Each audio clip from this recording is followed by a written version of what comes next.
It is a remarkable testimony to the illiberal atmosphere that the First World War generated in this country, that people accepted such a far-reaching legislation.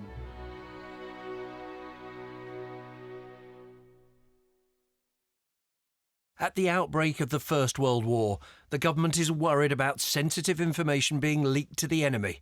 So, on the 8th of August 1914, the Defence of the Realm Act, or DORA for short, is passed through Parliament without debate. Barely more than a paragraph long, it gives the government wide-ranging powers it sees as essential to conducting the war effort.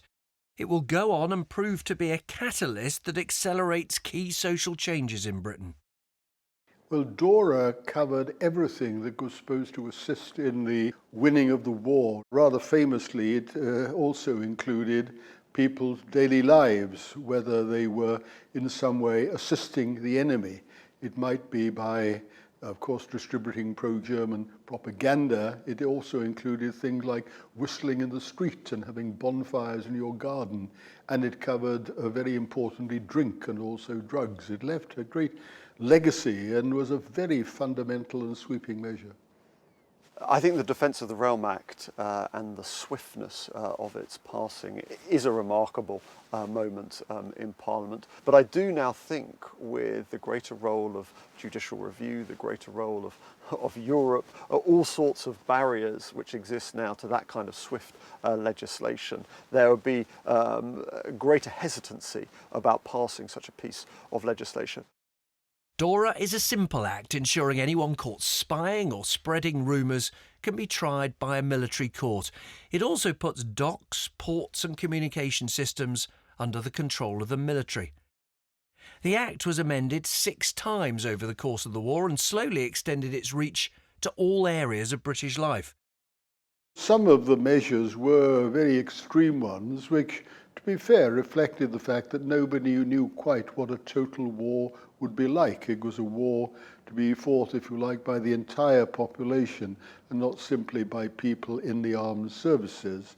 And it is a remarkable testimony to the, you might say, the illiberal atmosphere that the First World War generated in this country, that people went along with, accepted such a far-reaching legislation.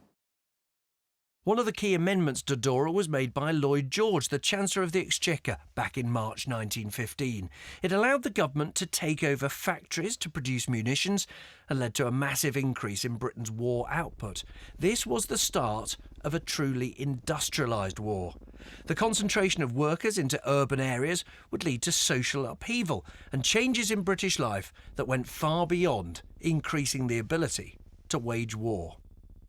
I think if you look at DORA as a piece of legislation, then if you look at the remarkable presidential power which Lloyd George enjoyed as Prime Minister, combine those together and that provides the sort of infrastructure which allowed for the future social changes. Its positive side, I think, was that it drew attention to many of the social aspects of society in Britain at that particular time, for example, in relation to the conditions of industrial workers.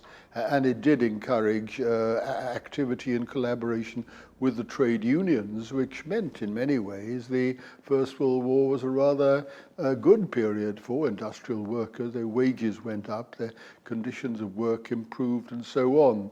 It did, of course, reflect the fact that women were being introduced, and in the longer term, therefore, the status of women and conditions of work, quite positive results emerged from DORA. So it is, I think, a great paradox of the carnage and horror of the First World War and the attacks on civil liberties, nevertheless, in an indirect way, had beneficial results.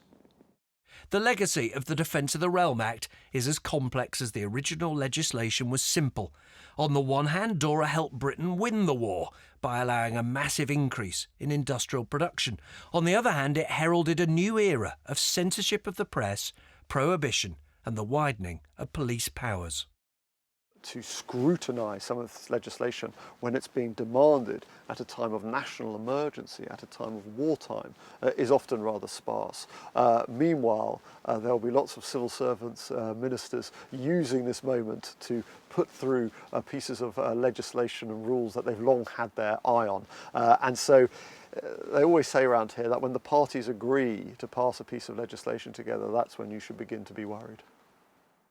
For more information about Parliament and the First World War, go to www.parliament.uk/WW1.